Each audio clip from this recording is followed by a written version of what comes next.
tirada dhimashada ayaa korortay waxayna gaartay ilaa 95 qof oo ay 28 ka mid yihiin Taalibaaniyiin.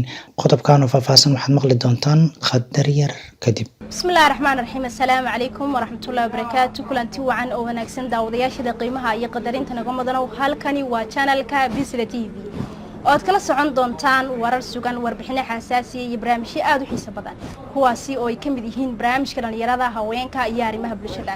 daawadayaal aad baad u mahadsantihiin asxaabteena ku xidhan channelka. sidoo kale waxaanu ka codsanaa asxaabtaan nagu xidhnay inay channelka noo saaraan like-ta, share-ta iyo subscribe-ta. waxaad nagala socon kartaan bartaan ku leenahay baraha bulshada sida Facebook, YouTube iyo Twitter. ballanteenu mar kasta waa channelka Bisla TV. kadib degniino uu Mareykanku bixiyay oo ahaa suurtagalnimada weeraro ay kooxda ISIS ku qaado garoonka Kaabul ayaa waxaa dhacay 2 qarax oo ismiidaamin ahaa sida ay sheegeen saraakiisha caafimaadka iyo kuwa Taliban.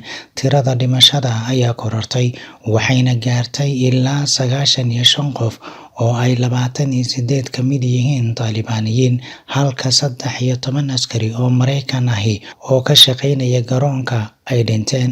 Inta soo hartay weli ma cadda waxa ay kala ahaayeen. 2 qarax iyo rasaas ayaa ka dhacay agagaarka garoonka diyaaradaha galabnimadii Khamiista sida ay sheegeen dad goobjoogayaal ah.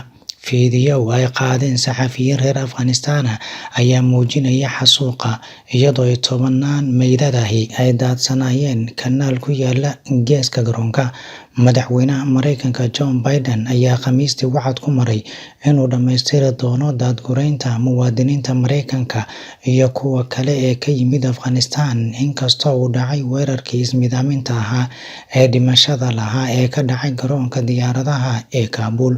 waxa uu ballan qaaday inuu argudi doono dhimashada 13 xubnood oo ka tirsan ciidanka Mareykanka oo lagu dilay weerarka, isagoo u cadeeyay xagjiriinta mas'uulka ka ahaa. waan ku ugaarsan doonaa, waxaan bixin doonaa lacag, oo uu la jooday inuu qarash badan ku bixin doono helidda xogaha iyo bartilmaameedsiga kooxdaasi. Ahmed Yar oo ahaa goobjooga 300 mitir u jiray qaraxa ayaa sheegay in qaraxu ahaa mid aad u xoogan, khasaaraha dadka rayidka ahna uu yahay boqolaal.